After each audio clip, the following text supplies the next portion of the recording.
Bismillahirrahmanirrahim. Assalamualaikum warahmatullahi wabarakatuh. Alhamdulillah ala ihsanih wa syukru lahu ala taufiqihi wa amtinanih wa asyhadu an la ilaha illallah wahdahu la syarika lahu ta'ziman li sya'nih wa asyhadu anna Muhammadan abduhu wa rasuluhu da'ila ridwanih. Allahumma salli alaihi wa ala alihi wa ashabihi wa ikhwani.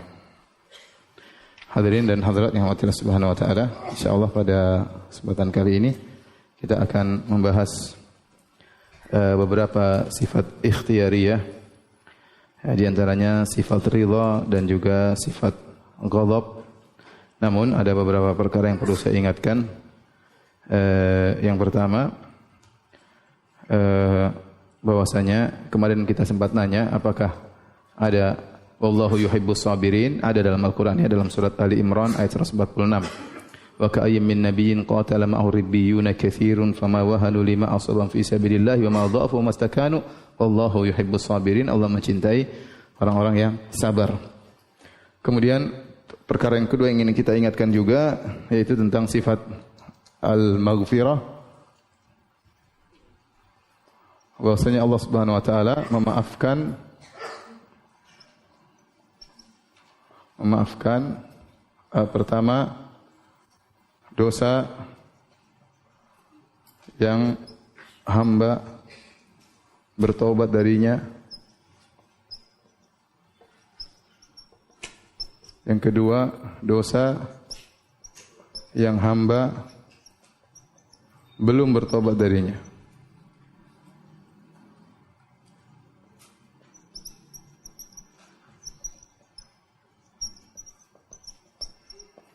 Adapun dosa yang hamba bertobat darinya, ya maka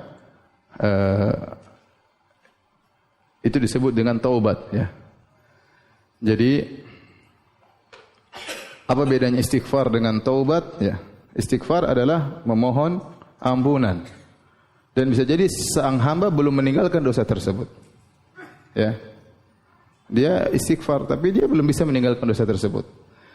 Seandainya dia meninggalkan dosa tersebut, maka disebut dengan taubat. Jadi bedanya apa? Bedanya istighfar sama taubat, apa bedanya?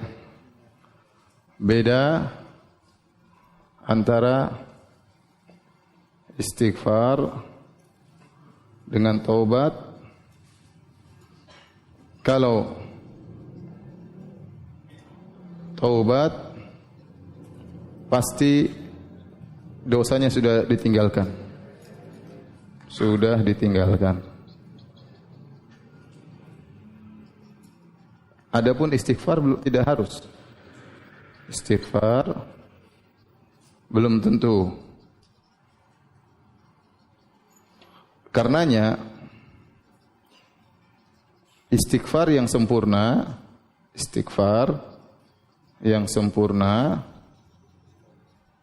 itulah taubat. Itulah apa? Taubat. Kenapa? Ini memberi isyarat bahwasanya kita selalu minta ampun kepada Allah, istighfar, meskipun kita belum meninggalkan dosa tersebut. Paham? Bisa jadi kita sudah tinggalkan, alhamdulillah taubat. Bisa jadi kita belum tinggalkan, bukan berarti kita saya enggak bisa istighfar, nanti kalau saya ditinggalkan baru istighfar. Tidak. Seorang beristighfar meskipun dosa tersebut mungkin belum bisa dia tinggalkan. Makanya di antara doa zikir pagi petang, abu'u laka bi ni'matika alayya wa abu'u bi dzambi. Abu'u bi dzambi sebagian ulama mengartikan yaitu aku mengakui dosa yang aku tidak suka tapi tetap aku lakukan. Itu di antara makna abu'u bi dzambi. Oleh karenanya istighfar, kalau orang tanya apa bedanya istighfar sama taubat? Taubat adalah istighfar yang sempurna. Karena istighfar yang sempurna disertai dengan meninggalkan dosa tersebut. Tetapi istighfar belum tentu meninggalkan apa? Dosa. Paham? Paham tidak? Taib. Makanya Allah mengampuni bisa kepada orang yang belum bertobat dari dosa tersebut. Ya. Dari yang sudah bertobat. Yang sudah bertobat, maka Allah akan mengampuni.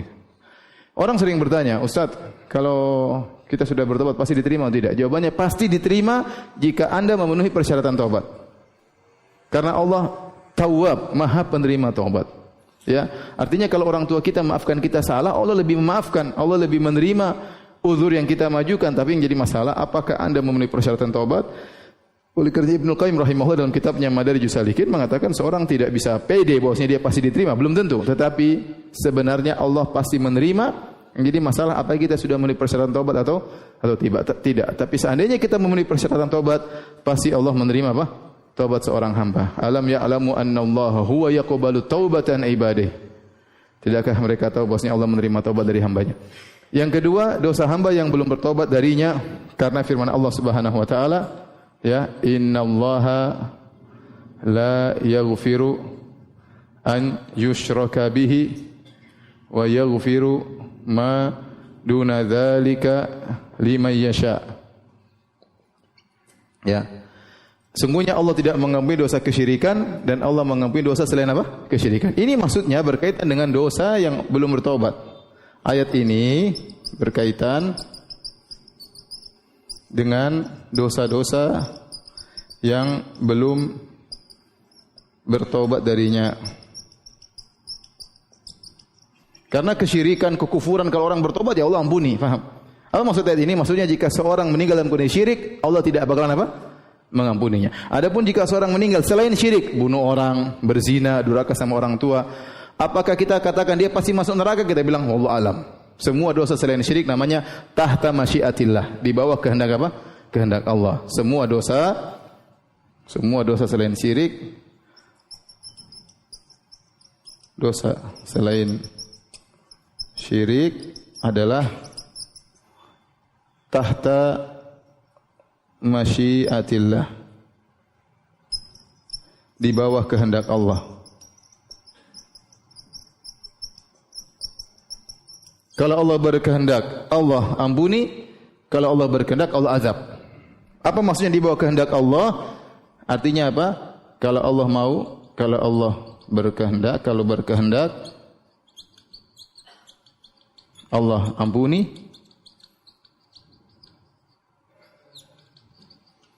Atau Allah azab. Terserah Allah.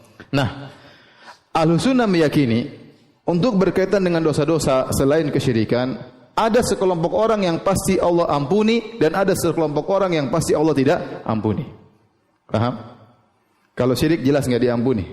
Innahu may yusyrik billah faqad harramallahu alaihil jannah wa ma'awahu an-nar wa ma lidh-dhalimin min ansar. Barang siapa melakukan kesyirikan, maka Allah haramkan surga baginya, tempat kembali neraka jahanam, dan tidak ada ya penolong baginya. Kalau syirik jelas.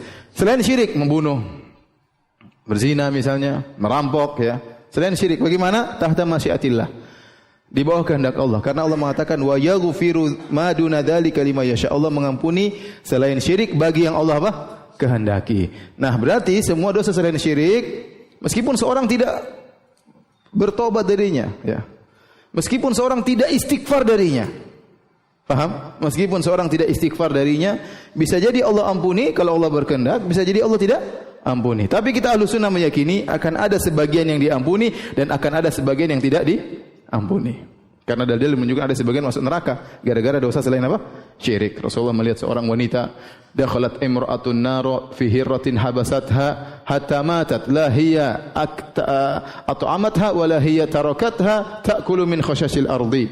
Kata Nabi SAW, ada seorang wanita masuk neraka gara-gara seekor kucing yang dia kekang sampai mati kucing tersebut. Tidak dia kasih makan, tidak dia lepas, suruh kucing cari makan sendiri. Ini mengekang kucing syirik atau bukan? Yang syirik kalau nabrak kucing. Kekang kucing saya mati bukan syirik, tetapi ini wanita masuk neraka gara-gara tadi. Contoh Nabi SAW ditanya tentang dzukira Nabi SAW anna fulana, disebut kepada Nabi tentang seorang wanita. Tasumu an-nahar wa taqumul lail, selalu salat malam, selalu puasa sunnah, wa tatasaddaq dan sering bersedekah. Wa fi lisaniha syai'un tu'zi jiranaha, tapi di lisannya ada sesuatu yang sering ganggu tetangganya. Kata Nabi, la khaira fiha hiya finnar, tidak ada kebaikan dia di neraka jahanam. Jadi maksud saya, akidah Ahlussunnah meyakini sebagian orang yang melakukan dosa selain syirik ada yang diampuni dan sebagian pelaku dosa selain syirik pasti ada yang diazab. Tetapi kita tahu Allah bisa saja mengampuni hamba yang tidak bertobat bahkan tidak beristighfar dari dosa yang dia lakukan. Faham? Baik. Sekarang kita bahas tentang sifat berikutnya ya dari firman Allah yang disebutkan oleh Syekh Islam Taimiyah, perkataan Nabi Yakub alaihissalam, wallahu khairun hafidha wa huwa arhamur rahimin. Ya. Wallahu khairun hafidha wa huwa arhamur rahimin. Arhamur rahimin sudah kita bahas kemarin, yang sekarang ini saya bahas adalah hafidha, hafidha ya. Di antara nama-nama Allah adalah Hafiz dan juga Hafiz. Hafiz atau apa? Hafiz. Abdul Hafiz kalau kita Abdul apa? Hafiz. Padahal Abdul Hafiz atau Abdul Hafiz. Abdul Hafiz. Dulu saya punya teman di kuliah hadis, orang Jazair namanya Abdul Hafiz. Al-Hafiz sama dengan nama Allah Al-Hafiz, tetapi Al-Hafiz lebih dalam maknanya karena dia adalah sighah mubalaghah dibandingkan dengan Al-Hafiz.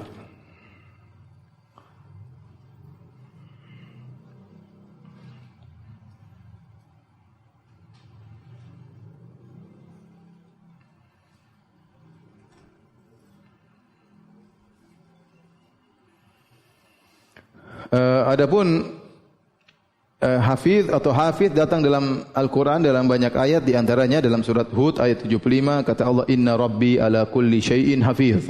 Sungguhnya Rabbku Hafiz, yaitu menjaga segala sesuatu. Kemudian juga dalam surat Saba ayat 21, wa rabbuka ala kulli syai'in hafiz, dan Rabbmu maha menjaga segala sesuatu. Ya. Walladzina takhadhu min dunihi awliya Allahu hafizun alaihim. Ya.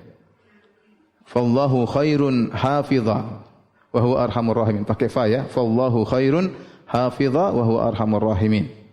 Ya. Taib ini di antara ya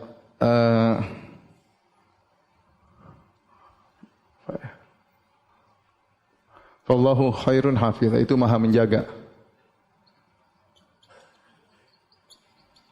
Baik. Jadi nama Allah ada Al-Hafiz, ada Al-Hafiz. Maknanya sama kira-kira ya. Apa yang dijaga oleh Allah Subhanahu wa taala, kata para ulama, penjagaan Allah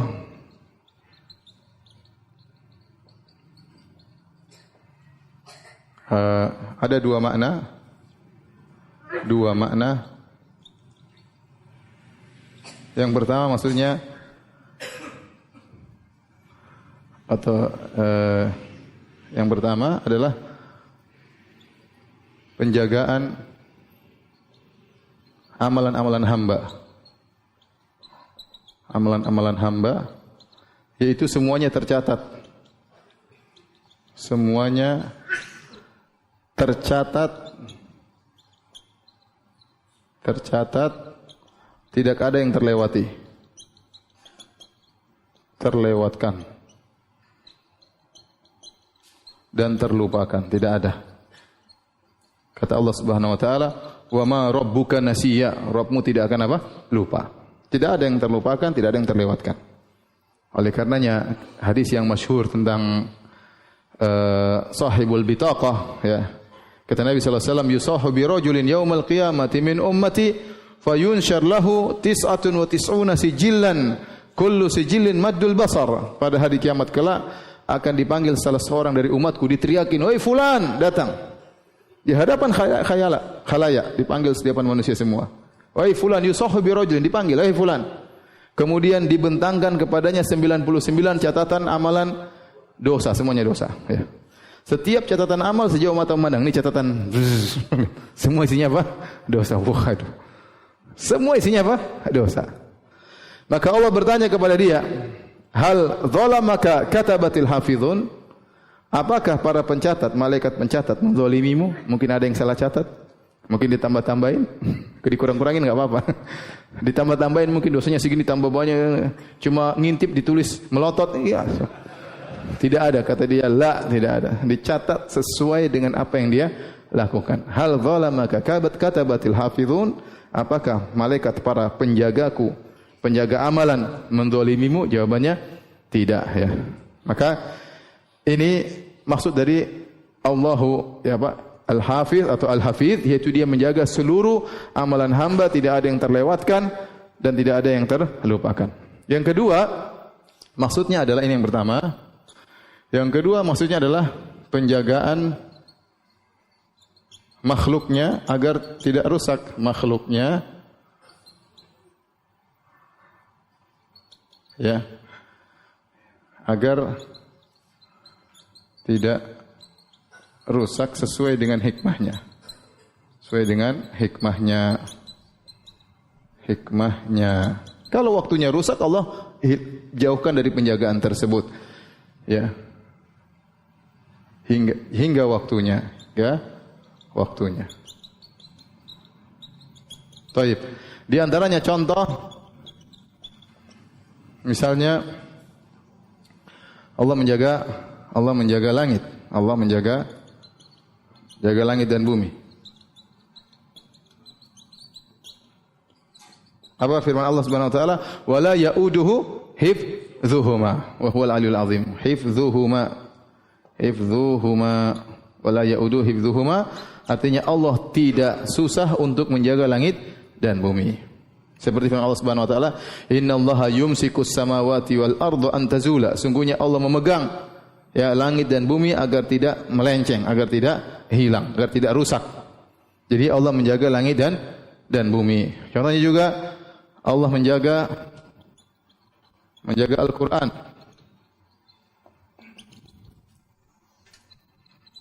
Ini contohnya juga tadi ayat yang saya baca, wa hafiznaha min kulli syaitonir rajim. Kata Allah Subhanahu wa taala, wa hafiznaha min kulli syaitonir rajim. Kami menjaga langit dari syaitan yang terkutuk. Allah jaga langit. Allah menjaga Al-Qur'an. Inna nahnu nazzalna dzikra wa inna lahu lahafizun. Wa inna lahu lahafizun. Kamilah yang menurunkan Al-Qur'an, kami akan menjaga Al-Qur'an. Contohnya Allah menjaga hamba-hambanya. Ya, menjaga hamba-hambanya. Kata para ulama, ini terbagi menjadi dua. Ada yang disebut dengan hifdzun am, penjagaan umum, mencakup orang-orang kafir.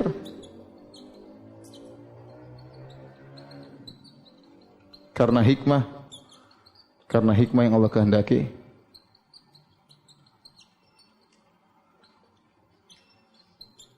Contohnya Allah menjaga Bashar Asad, ya, tidak mati-mati. Sama Allah menjaga Fir'aun. Ya, udah puluhan tahun sampai Nabi Musa kecil sampai besar, dia enggak mati-mati. Ada waktunya nanti dia mati. Kenapa Allah jaga Fir'aun enggak mati-mati? Ada hikmah yang Allah kehendaki. Paham? Ada yang kayak sama seperti orang zalim, Allah biarkan. Allah mengatakan, "Wala tahsabannallaha ghafilan amma ya'maludz zalimun. Innama yu'akhiruhum liyaumin tashkhasu fihi al-absar." Jangan kalian menyangka Allah lalai dari perbuatan orang yang zalim. Sungguhnya Allah menunda sampai hari kiamat nanti Allah akan balas dia. Ya, tapi jadi terkadang Allah menjaga orang-orang kafir juga. Iblis juga enggak mati-mati, dijaga sama Allah sampai hari kiamat. Kenapa? Ada hikmah yang Allah ingin jaga. Paham? Ada hikmah yang Allah kehendaki. Kemudian hifdzun khas, penjagaan khusus.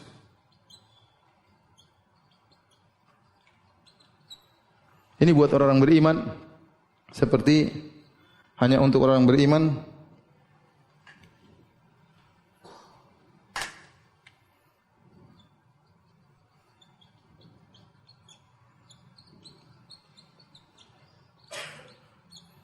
Menjaga dunianya dan akhirat agamanya.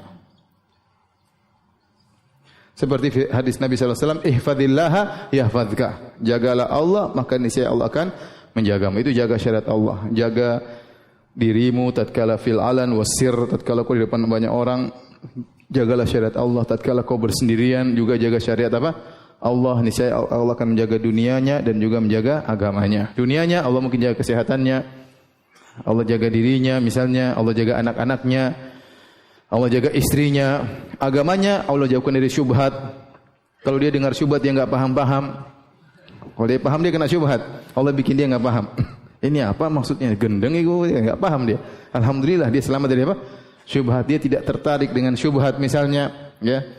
Ini berarti Allah jaga apa? Agamanya.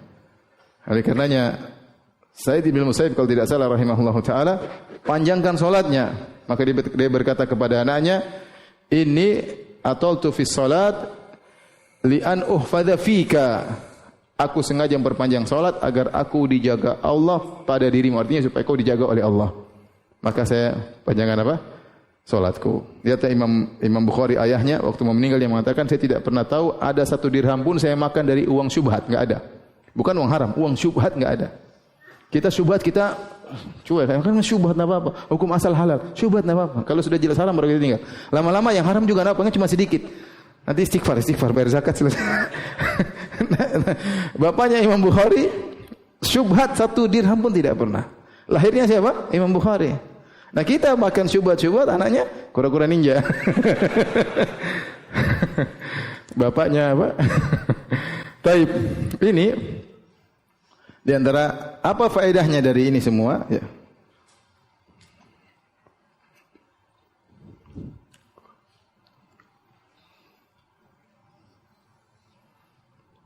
Faedah.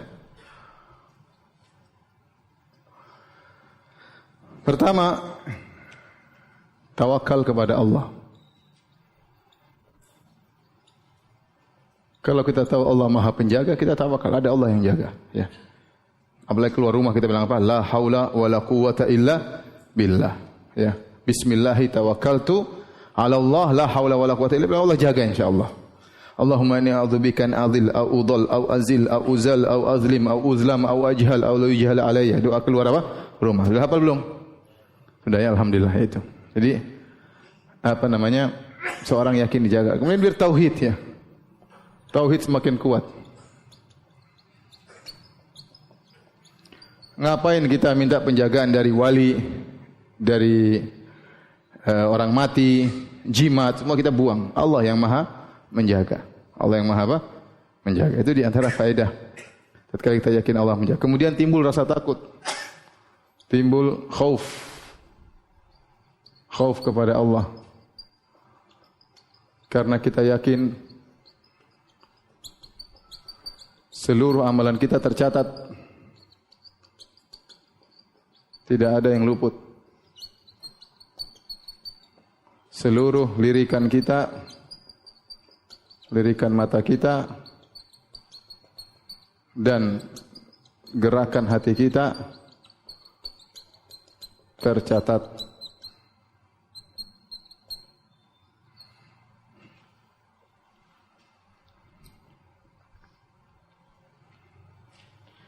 Kata Allah Subhanahu wa ta'ala, "Lahu mu'aqibatun min baini yadayhi wa min khalfihi yahfazunahu min amrillah." Allah punya malaikat-malaikat yang menjaganya di depan dan di belakangnya, menjaga sang hamba dengan perintah Allah Subhanahu wa ta'ala. Dulu sempat tersebar ada klip, ya.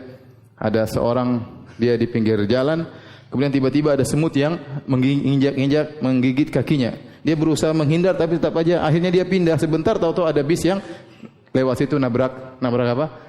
Nabrak trotoar, subhanallah. Terus yang bikin klip tulis yahfazunahu min amrillah. Ada Allah jaga dia, ya. Allah jaga dia, subhanallah. Kenapa tiba-tiba datang semut kemudian membuat dia gelisah? Dan dia berusaha untuk tapi tetap aja akhirnya dia pergi. Enggak ada sampai detik baru keluar sweet langsung. Jadi mungkin di YouTube masih ada. Itu sempat tersebar apa? Klip tersebut. Oleh karenanya kalau seorang menjaga Allah, insyaallah dia dijaga oleh Allah Subhanahu wa taala. Baik, kalau sudah, tolong dihapus.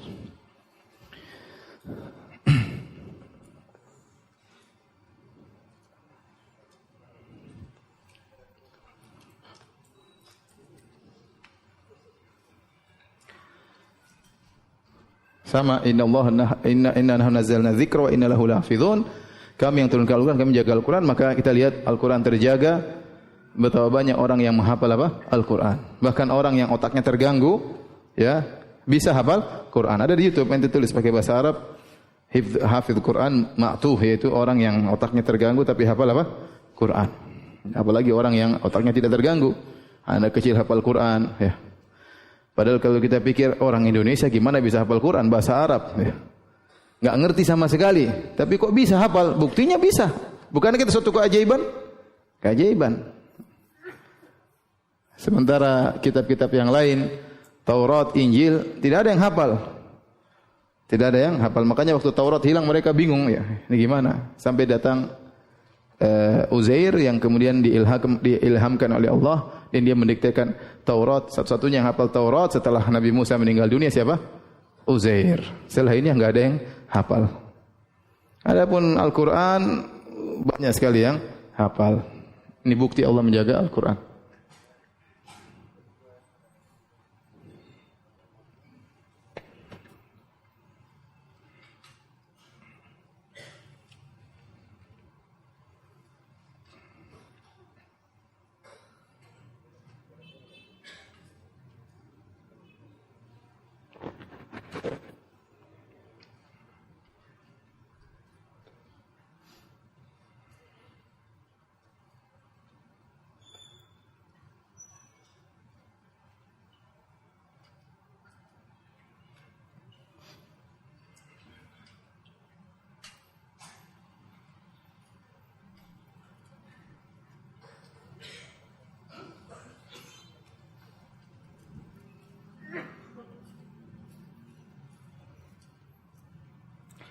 Baik, kita lanjutkan pada pembahasan berikutnya di mana Syekhul Islam Ibn Taimiyah rahimahullah taala menyebutkan beberapa sifat-sifat yang merupakan sifat al-ikhtiyariyah, itu sifat fi'liyah. Sifat fi'liyah itu disebut sifat ikhtiyariyah karena keterkaitan dengan ikhtiar Allah, kehendak Allah Subhanahu wa taala. Kalau Allah hendak mengerjakan, Allah kerjakan, kalau tidak, tidak. Di antaranya firman Allah wa qauluhu subhanahu wa taala radhiyallahu anhum wa radu'an. Allah telah ridha kepada mereka dan mereka telah ridha kepada Allah, sifat ar-ridha. Kemudian juga Allah sebutkan sifat ghadab. Kata Allah Subhanahu wa taala, "Wa may yaqtul mu'minan muta'ammidan fajazaohu jahannamu khalidan fiha wa ghadiballahu alaihi wa la'anah." Antum yang punya matan Osetia siapa yang punya? Dijual kah? Ada kan? Yang lain enggak punya? Belum, mau dibeliin kah?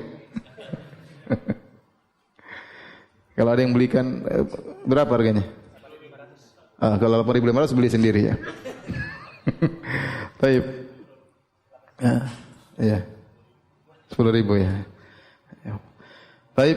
Ayat yang kedua, wa may yaqtul mu'minan muta'ammidan fajazaohu jahannamu khalidan fiha wa ghadiballahu alaihi wa la'anah. Barang siapa yang bunuh seorang mukmin dengan sengaja, maka balasannya adalah neraka jahanam, dia kekal di dalamnya. Wa ghadiballahu alaihi, dan Allah pun murka kepadanya. Wa la'ana, dan Allah melaknatnya. Ini sifat murka. Ya. Kapan Allah murka? Tatkala orang itu membunuh dengan sengaja. Allah tidak murka sejak awal, tapi wa may yaqtul mu'minan muta'ammidan. Tatkala dia membunuh orang, baru Allah murka kepadanya. Berarti Allah sebelumnya tidak murka. Allah murka kepadanya atau marah kepadanya tatkala dia membunuh seorang mukmin. Dan juga kata firman Allah Subhanahu wa taala, "Dzalika bi annahum muttaba'u ma askhatallah." Hal itu karena mereka mengikuti apa yang membuat Allah marah. Wa karihu ridwanahu, dan mereka benci dengan keridhaan Allah Subhanahu wa taala. Di sini disebutkan sifat sakhat, askhatallah, membuat Allah apa? Marah, ya. Jadi ada ghadab, ada sakhat. Dan ada ridwan, wa ridwanahu dalam bentuk masdar. Wa karihu ridwanahu, dan mereka benci dengan keridhaan Allah. Kemudian juga firman Allah Subhanahu wa taala, "Falamma asafuna intaqamna minhum." Tatkala mereka membuat kami sangat marah, kata Allah, kami pun membalas mereka. Intaqamna minhum. Kemudian juga dalam ayat yang lain, walakin karihallahum bi'athahum fathabbatahum. Tetapi Allah tidak suka mereka keluar untuk berjihad, maka Allah membuat mereka menjadi malas untuk berjihad. Allah tidak suka mereka ikut keluar bersama kaum muslimin karena mereka akan melakukan kerusakan dalam jihad. Ikut tapi hati mereka tidak mau perang. Kata Allah, walakin karihallahum bi'athahum. Allah tidak suka keluarnya mereka. Di sini ada sifat karaha, Allah tidak suka. Kemudian firman Allah, kabura maqatan indallahi an taqulu ma la taf'alun. Sungguh besar kemurkaan Allah, ya, kalian mengucapkan apa yang tidak kalian kerjakan. Di sini hadirin dan hadirat yang Allah Subhanahu wa taala, ada dua sifat yang Allah atau yang Syekhul Islam Ibn Taimiyah rahimahullah sebutkan, yaitu sifat ar-ridha dan al-ghadab. Ghadab ini ridha,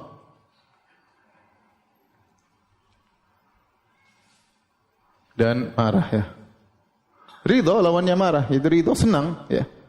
Kalau marah ya kita paham marah ya. Yang di mana al-ghadab ini juga bertingkat-tingkat. Al-ghadab bertingkat-tingkat dalam ayat tersebut ya.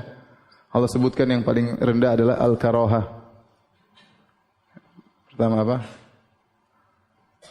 Al-karahah. Yaitu benci, tidak suka. Kemudian apa? Sakhat. As-sakhat. Marah lah. Ini tingkat kedua ya. Nanti ada namanya apa? Maqat ya, al-maqt. Itu marah. Lebih marah lagi. Nanti ada namanya asaf. Asaf itu sangat marah. Sangat marah. Intinya mungkin maqat lebih besar daripada sakat, daripada asaf. Tapi maksudnya al-ghadab Allah sebutkan bertingkat-tingkat. Terkadang Allah hanya membenci, terkadang Allah marah, terkadang Allah sangat murka, terkadang asaf itu sangat marah. Intinya Allah ungkapkan dengan berbagai macam ungkapan dan ini menunjukkan tingkat-tingkatan marah. Taib. Al-ghadab dan ridha, dua sifat ini, al-ghadab dan ridha. Al-ghadab dan ar-ridha. Ini ada beberapa sikap kelompok-kelompok terhadap sifat ini. Pertama, Ahlus Sunnah wal Jamaah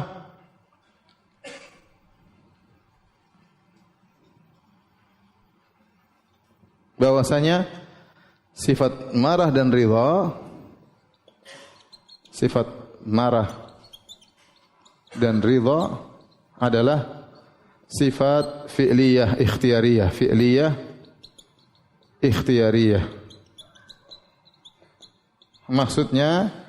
Maksudnya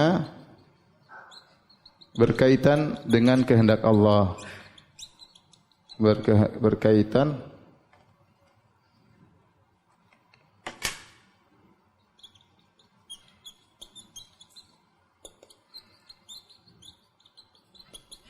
kalau Allah marah ada sebab Allah marah, kalau Allah ridha ada sebab Allah ridha.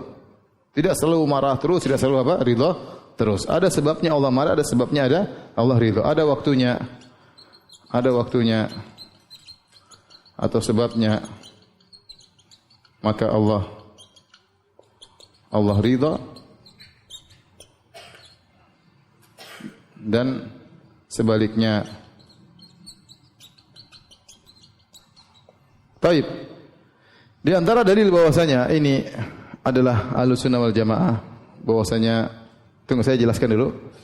Baik, adapun Ahlus Sunnah ini yang pertama, yang kedua Mu'tazilah dan Jahmiyah. Jahmiyah dan Mu'tazilah. Ingat ya, kedua firqah ini sebenarnya sama saja. Mu'tazilah Jahmiyah itu sebenarnya sama saja, bedanya Mu'tazilah menetapkan nama-nama Allah tanpa makna.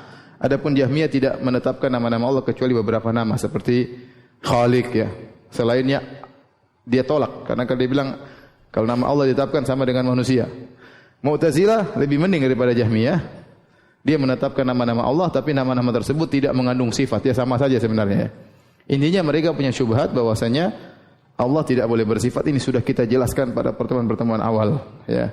Kenapa? Karena bayangan mereka bahwasanya zat terpisah dengan sifat. Kalau sifat menempati zat, berarti Allah itu jism. Ini sudah kita bahas, syubhatul a'rab. Tolong dicek kembali ya. Intinya mereka menolak apa? Sifat-sifat Allah Subhanahu wa taala. Apalagi sifat ikhtiyariyah seperti sifat ridha dan ghadab, maka mereka mengatakan menurut mereka al-ghadab, marah dan ridha adalah makhluk. Makhluk yang Allah ciptakan. Kemudian mereka mengatakan itu adalah majaz. Maksudnya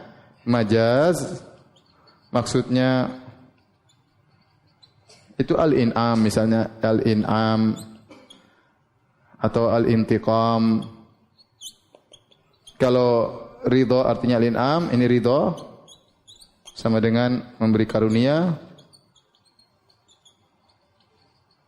Kalau al-intiqam maksudnya marah sama dengan membalas mengazab. Itu maksudnya marah. Jadi mereka mengatakan ini makhluk. Sama, mereka mengatakan kalamullah makhluk. Nanti kalau kita bahas masalah sifatul kalam, mereka mengatakan kalamullah, iya. Kalamullah, Allah tidak punya sifat kalam, Allah tidak boleh berbicara. Allah tidak punya sifat berbicara, kata mereka. Terus Al-Quran apa? Al-Quran itu kalamullah, iya ini firman Allah, tapi firman Allah itu makhluk, Allah ciptakan. Sudahlah, ente enggak usah pusing, sesat. Yang ketiga, Syairah, Maturidiyah, Kullabiyah. Maka mereka mengatakan, kata mereka, al-ghadab dan ar-ridha adalah sifat Allah, bukan makhluk. Bukan makhluk sebagaimana persangkaan Mu'tazilah dan Jahmiyah. Akan tetapi sifat zatiyah, bukan fi'liyah. Kita sudah sampaikan, mereka punya syubhat semuanya, bahwasanya Allah statis, tidak dinamis, paham? Tidak boleh ada perubahan-perubahan. Adapun kadang marah, tadi enggak marah, terus marah, ini enggak boleh sama Allah. Enggak boleh. Terus bagaimana? Ya, sifat Allah ini ghadab dan ridha, sifat zatiyah sudah ada sejak zaman azali. Kata mereka, sifat zatiyah berarti kedua sifat tersebut sudah ada sejak zaman azali.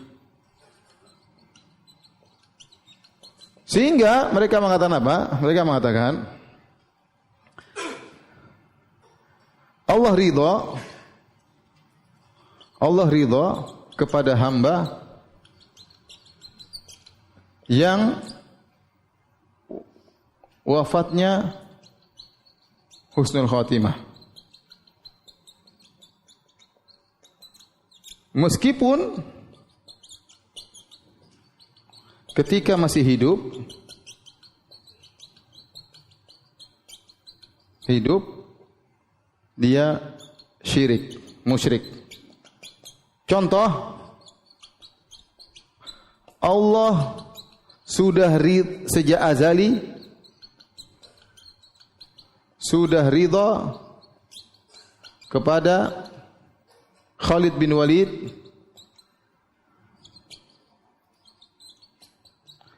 tatkala beliau sedang membunuh para sahabat di perang Uhud.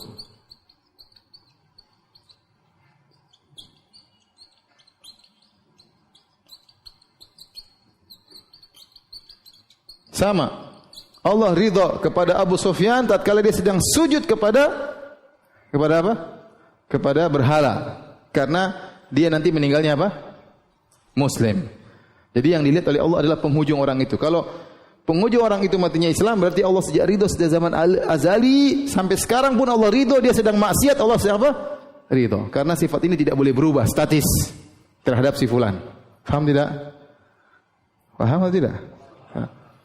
Sebaliknya Allah murka kepada orang yang ditakdirkan dia bakalan meninggal dalam kondisi kafir meskipun dia dalam kondisi sedang berbuat baik tatkala itu. Ya, sebelum misalnya ada yang murtad. Sebelum murtad dia salat, dia haji. Meskipun dia salat haji, Allah sedang murka sama dia. Kenapa? Karena Allah sudah murka sama dia sejak zaman apa? Azali. Susah dipikirkan, ya tidak? Jadi Abu Sufyan, Khalid bin Walid sedang bunuh sahabat. Oh, ini orang diridhoi oleh Allah. Meskipun sedang bunuh sahabat. Ini satu nyembah berhala, satunya nyembah sapi. Nanti masuk Islam terakhirnya. Oh, sejak dia sedang menyembah sapi, dia sudah diridhoi oleh Allah. Kenapa akhirnya dia bakalan apa? Masuk Islam. Repot kalau begitu ya. Maka kalau ada orang berbuat maksiat, ente enggak boleh bilang dia dimurkai oleh Allah, enggak boleh. Kenapa enggak boleh? Karena ente enggak tahu dia matinya bagaimana. Mungkin dia diridhoi oleh Allah. Iya enggak? Dia lagi bunuh orang, lagi basmi orang, kita enggak tahu. Mungkin diridhoi oleh Allah. Repot.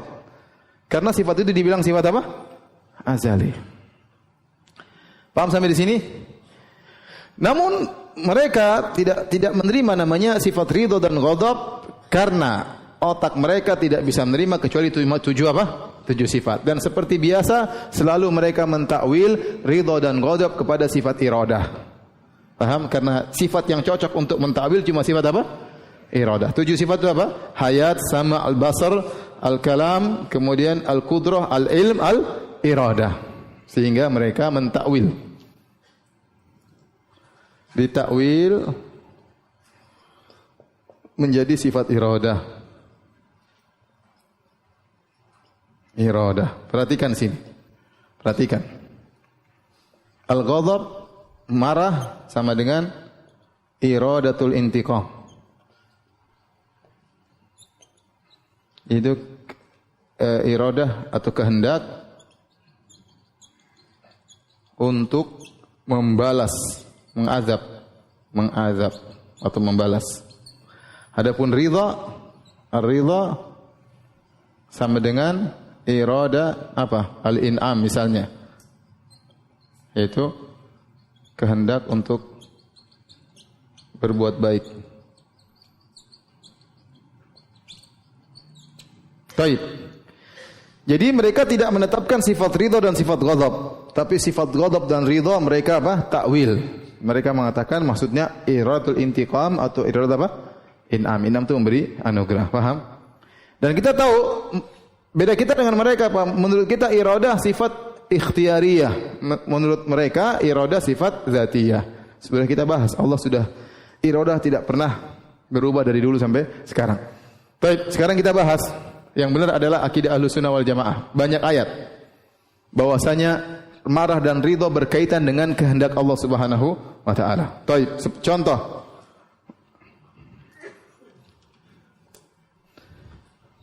Contoh ayat-ayat, dalil-dalil, ya. Dalil-dalil. Pertama firman Allah Subhanahu wa taala, "Laqad radiyallahu 'anil mu'minina idh yubayyi'unaka." Laqad radiyallahu 'anil mu'minin idh yubayyi'unaka tahta syajarah dan seterusnya. Fa'alima ma fi qulubihim fa anzala sakinata 'alaihim. Sungguh Allah telah ridha kepada kaum mukminin tatkala ini artinya tatkala.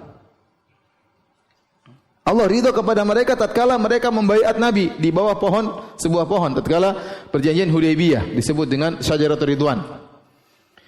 Jadi Allah mengatakan sungguh Allah ridha kepada mereka. Kapan terjadi keridhaan Allah?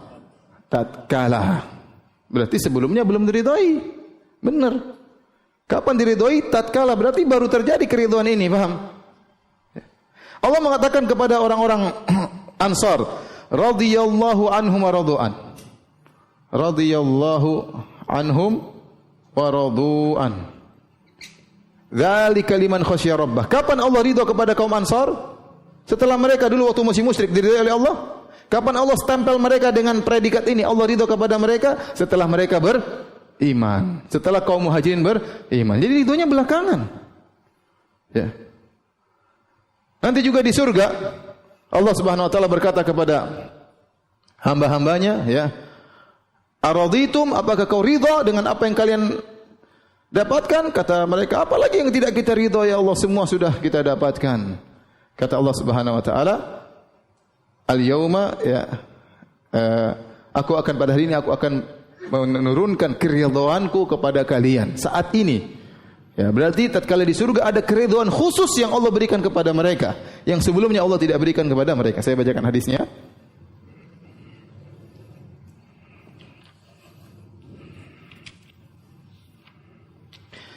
Dalam Sahih Bukhari dan Sahih Muslim, Innallaha yaqulu li ahlil jannah. Allah berkata kepada penghuni surga, ya ahlal jannah, wahai penghuni surga.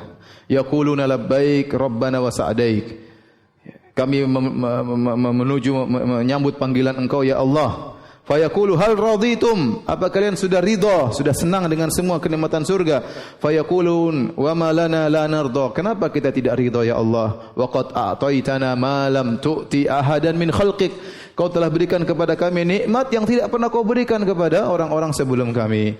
Fayaqulu ana u'tikum afdhala min dzalik. Aku akan berikan ya perhatikan ya. ana u'tikum afdhala min dzalik. Aku akan berikan kepada kalian yang lebih afdal, lebih baik daripada nikmat yang kalian rasakan sekarang ini. Qalu ya Rabbi wa ayyu syai'in afdalu min dzalik? Ya Rabb kami, terus apa yang lebih afdal daripada kenikmatan ini semua? Fayaqulu uhillu alaikum ridwani. Aku akan meletakkan keridhaanku kepada kalian saat ini. Fala askhatu alaikum ba'dahu abada. Aku tidak akan pernah marah kepada kalian selama-lamanya setelah itu. Berarti keridhaan Allah kapan munculnya? Tatkala di surga, keridhaan khusus spesial. Ya. Makanya waktu itu Allah ngomong, Allah belum kasih. Allah mengatakan, aku akan memberikan. Berarti baru ada keridhaan Allah Subhanahu wa taala. Paham? Ayat yang kedua yang Ibnu Taimiyah sebutkan, contoh kata Ibnu Taimiyah, firman Allah, "Wa may yaqtul mu'minan muta'ammidan fajazaa'u jahannamu khalidan fiha wa ghadiballahu alaih." Barang siapa yang bunuh seorang mukmin dengan sengaja, maka balasnya adalah neraka jahanam. Wa ghadiballahu alaih, dan Allah murka kepadanya. Kapan Allah murka kepadanya? Sebelum membunuh atau setelah membunuh? Sesudah membunuh baru Allah murka. Sebelum membunuh Allah tidak murka sama dia. Berarti kemurkaan Allah muncul setelah ada sebab. Faham? Asy'ariyah, Maturidiyah, Kullabiyah, Allah sudah benci sejak zaman dahulu. Taib. Sekarang ada kasus. Ada seorang laki membunuh 1000 orang. Dalam ayat Allah bilang barang siapa yang bunuh dimurkai oleh Allah. Apakah kita boleh mengatakan dia dimurkai oleh Allah? Sunnah iya, dia dimurkai oleh Allah. Karena dia membunuh dengan sengaja. Harusnya menurut Asy'ariyah, Kullabiyah sama Maturidiyah, jangan dulu. Kita enggak tahu ujungnya bagaimana, paham? Bisa jadi Allah sudah ridho sama dia sejak zaman azali. Repot kalau begitu. Dia sedang membunuh, belum tentu. Dia diridhoi, bisa jadi. Sebagaimana Abu Khalid bin Walid diridhoi tatkala dia sedang membunuh kaum muslimin, Allah ridho dengan dia meskipun dia sedang membunuh apa? Kaum muslimin. Allah sedang menginginkan kebaikan bagi dia. Ya susah kalau begitu.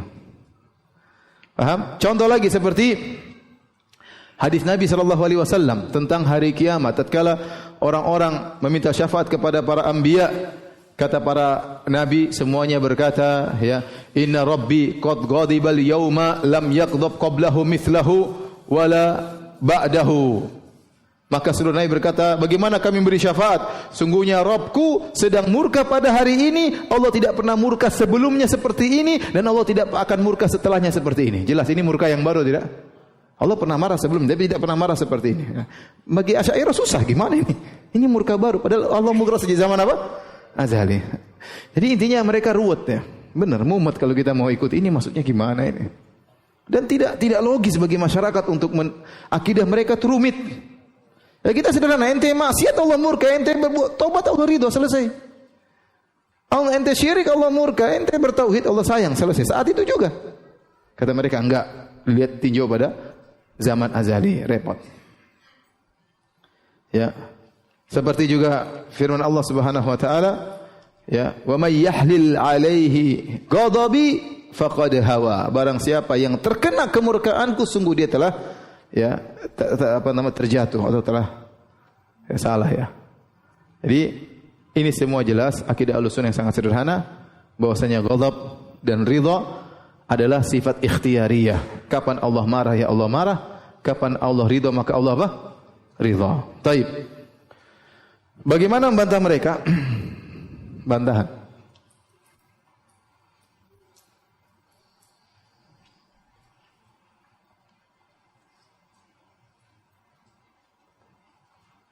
Mereka berkata, mereka mentakwil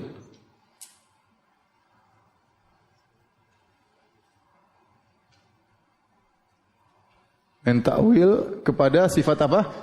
Sifat apa? Iradah, sifat iradah.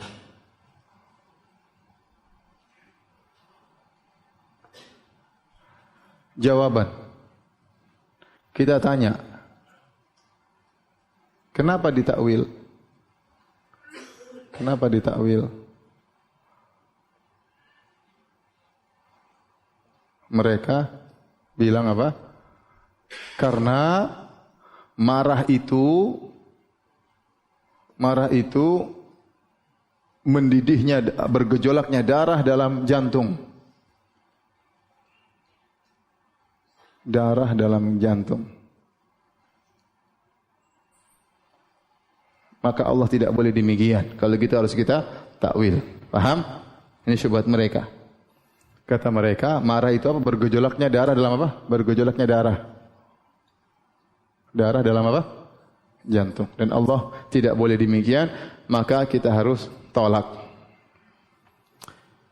Kita tolak, kemudian kita takwil dengan apa? Takwil dengan iradah. Jawaban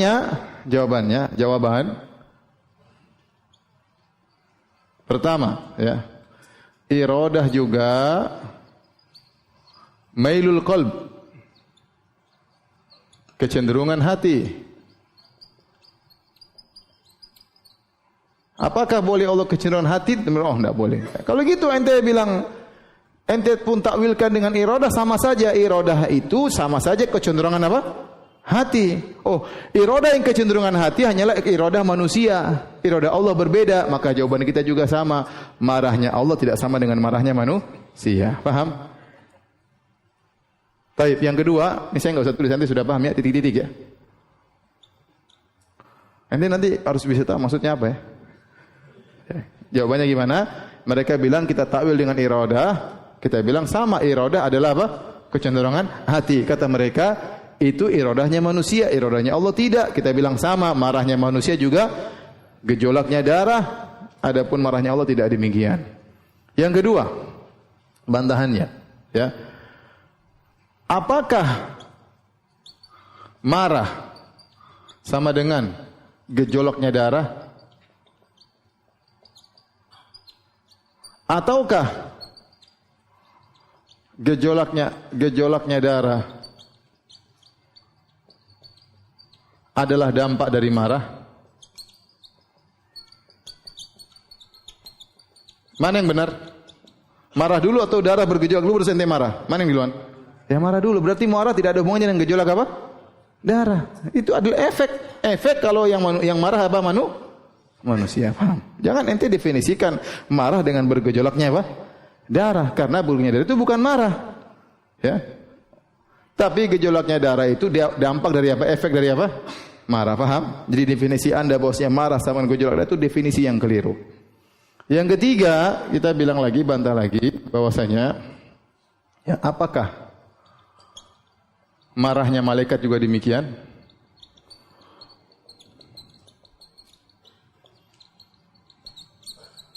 Apakah ente pernah lihat malaikat marah? Jin, ya. Terus Angry Bird. Apakah malaikat marahnya juga demikian? Pakai darah, gejolak darah. Yang bilang ente malaikat punya darah, siapa yang bilang? Jin, apakah ente pernah lihat jin marah bergejolak darah, ya? Kalau gitu malaikat saja tidak sama dengan marahnya manusia, kenapa ente mau menyamakan marahnya Allah dengan marahnya manusia? Paham? Jadi ente mau takwil juga tetap salah. Baik. Di antara bantahan juga yang keempat, Allah berfirman dalam Al-Qur'an, "Falamma asafuna intaqamna." Benar ayatnya? Kata Allah Subhanahu wa taala, "Falamma asafuna intaqamna minhum." Kata Allah, tatkala mereka buat kami marah, kami pun balas. Tatkala mereka membuat kami marah, kami pun intiqam, balas. Padahal mereka mentakwil marah dengan iradatul intiqam, paham? Perhatikan sini, padahal mereka mentakwil marah dengan apa? Iradatul intiqam, kehendak untuk membalas. Padahal dalam ayat ini Allah bedakan antara marah dengan membalas, paham? Saya ulangi sisi pendalilannya. Allah bedakan antara marah dengan apa? Membalas. Kata Allah, "Falamma asafuna," tatkala Firaun dan bala tentaranya membuat kami marah, intaqamna minhum, kami pun membalas mereka, menenggelamkan mereka. Berarti beda antara marah dengan apa? Membalas. Sehingga kalau antum mentakwil marah dengan keinginan membalas, ya beda, tidak sama, karena Allah bedakan antara marah dengan apa? Membalas. Paham sisi pendalilannya?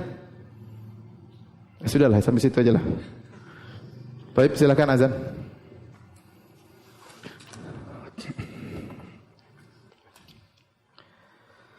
Baik, hadirin dan hadirat yang Allah Subhanahu wa taala, di penghujung pengajian kita saya ingin menyampaikan beberapa amalan yang bisa menjadikan kita diridhai oleh Allah Subhanahu wa taala. Secara umum, seluruh amalan saleh, semua ketakwaan menjadikan seorang diridhai oleh Allah Subhanahu wa taala. Namun di sana ada beberapa amalan khusus yang disebutkan secara khusus dalam hadis tentang amalan yang menjadikan Allah ridha kepada seseorang. Yang pertama dalam hadis innallaha yardha lakum wa yakrahu lakum thalathan. Allah ridha kepada kalian 3 perkara dan Allah benci kepada kalian 3 perkara. Fayardha lakum an ta'buduhu wa la tusyriku bi syai'a. Allah ridha kalau kalian bertauhid, hanya menyembah Allah saja dan tidak berbuat syirik sama sekali. Ini perkara yang pertama. Yang kedua, wa an ta'tasimu bihablillahi jami'an wa la tafarraqu. Hendaknya kalian berpegang teguh kepada tali Allah, kepada Al-Qur'an seluruhnya dan jangan kalian berpecah belah. Allah suka namanya persatuan. Ya. Kemudian dalam sebagian riwayat ya, dalam riwayat Imam Ahmad wa antunasihu man wallahu Allahu amrakum. Di antara perkara yang Allah ridhai kalau kalian menasihati pemerintah. Menasihati pemerintah itu dengan cara yang baik. Ya, nasihat beda dengan mencaci maki. Jadi kalau ingin diridhai Allah, jangan berbuat syirik, bertauhid. Kemudian yang kedua, bersatu, jangan suka berselisih, jangan suka menimbulkan perselisihan. Yang ketiga, berusaha menasihati pemerintah dengan cara yang baik. Kemudian dalam ibadah misalnya, suka memuji Allah, Allah ridha dengan orang tersebut. Kata Nabi SAW, innallaha la yardha 'anil 'abdi an ya'kulal aklata fayahmadahu 'alaiha. Allah sungguh ridha kepada seorang hamba yang makan makanan kemudian memuji Allah. Jangan lupa kalau kita selesai makan kita bilang apa? Alhamdulillah. Alhamdulilladzi at'amana hadzal ta'am wa razaqani. Alhamdulilladzi at'amani hadzal ta'am wa razaqanihi min ghairi haulin minni wala quwwah. Ya. Au yashraba syarbah fayahmadahu 'alaiha, atau dia minum kemudian dia memuji Allah Subhanahu wa taala. Di antara yang membuat Allah ridha kepada seorang tatkala seorang terkena musibah, maka dia tetap menjaga lisannya. Dia ucapkan kata-kata yang baik sebagaimana ketika anak Nabi Muhammad SAW yaitu Ibrahim bin Muhammad meninggal dunia, maka Nabi pun sedih, Nabi menangis. Kata Nabi SAW, innal qalba la yahzan. Sungguh hati adalah sedih, sungguh sedih. Wa innal aina la tadma, dan sungguh air mata mengeluarkan air mata. Wala naqulu illa bima yurdi rabbana, dan kami tidak mengucapkan kecuali yang mendatangkan keridhaan apa? Allah. Wa inna bi firaqika ya Ibrahim la mahzunun. Sungguh kami bersedih dengan kepergian engkau wahai Ibrahim, ya.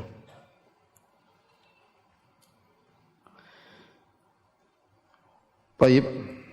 Yang mau bertanya saya persilakan.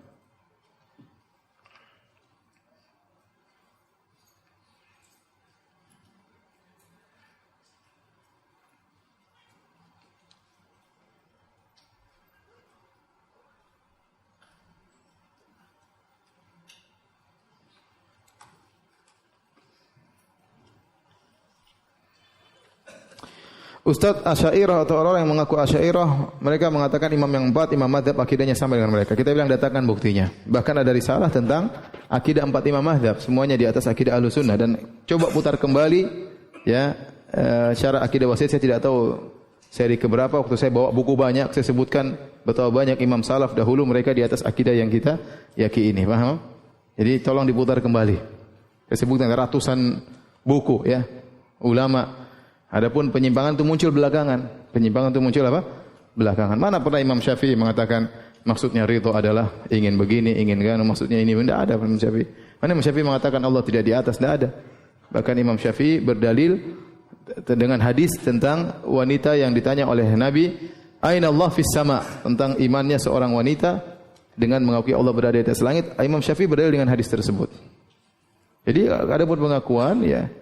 Hanya pengakuan. Terkadang diriwayatkan dari sebagian imam ternyata sanadnya apa? Lemah ya. Ya kita lihat bagaimana para imam, bagaimana murid-murid mereka di atas akidah Ahlus Sunnah, semuanya membantah ya Ahlul Bidah, membantah Jahmiyah, membantah Mu'tazilah. Imam Ahmad muridnya Imam Abu Dawud ya. Bukunya sama Imam Bukhari membantah mereka ya. Itulah ya. Al-Imam Al-Muzani murid langsungnya Imam Syafi'i. Akidahnya Ahlus Sunnah wal Jamaah ya. Ustaz, tolong jelaskan tentang takdir. Karena saya masih suka bingung. Nanti insya Allah kita bahas tentang apa? Takdir. Sabar. Sekarang enggak usah mikir-mikir. Ya, jangan terlalu banyak mikir. Ya, kalau enggak usah ya. Nanti insya Allah kita akan bahas. Ustaz, saya seorang ikhwan belum menikah. Saya pernah melakukan dosa besar yaitu berzina dengan mantan bos saya. Saya menyesal dan beristighfar serta bertobat akan dosa saya tersebut. Yang jadi pertanyaan saya adalah apakah dosa zina yang pernah saya lakukan itu berzina dengan istri orang akan termasuk dalam hadis al-jaza'u min jinsil amal. Saya ulangi, al-jaza'u min jinsil amal itu bukan hadis ya. Itu bukan itu kaidah diambil dari banyak hadis. Adapun Nabi tidak pernah mengatakan al jazaa' min jinsil apa? Amal. Jangan kita berusaha atas nama Nabi sallallahu alaihi wasallam. Maknanya benar itu kaidah diambil dari banyak hadis tapi Nabi tidak pernah berkata al jazaa' min jinsil amal, balasan sesuai dengan perbuatan.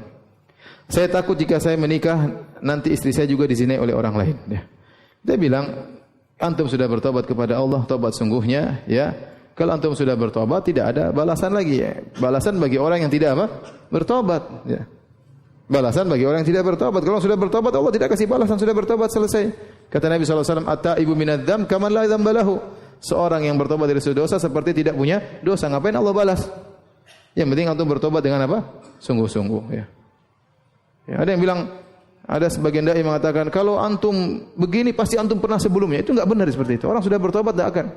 Sampai waktu istri saya dengar ceramah dia mengatakan, "Waduh, motor saya dicuri. Masa saya pernah mencuri dulu?" Ya, benar, ya, bicara jangan kalau kau pernah begini berarti kamu pernah zalimi orang, berarti kau dizalimi orang, berarti kau pernah menzalimi orang. Waktu istri saya dengar ceramah itu dia tanya sama saya, "Loh, ini gimana, Bi? Motor kita hilang." Kita pernah nyuri motor orang. Kalau kita sudah bertobat kepada Allah, kita saja tidak berbuat zalim, terkadang Allah kasih apa?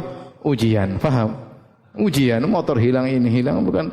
Kalau anak kita dibunuh orang bukan berarti kita pernah bunuh anak orang, ya akhi, subhanallah. Yang penting antum bertobat dengan sungguh-sungguh, maka itu tidak berlaku lagi. Al jazaa' min jinsil amal itu kalau kita tidak bertobat. Kalau bertobat selesai. At-taibu minadz-dzam kaman la dzamba lahu. Seorang yang bertobat seperti orang tidak pernah melakukan kesalahan. Tapi demikian saja kajian kita. Subhanakallah bihamdik asyhadu an la ilaha illa anta astaghfiruka wa atubu ilaik. Assalamualaikum warahmatullahi wabarakatuh.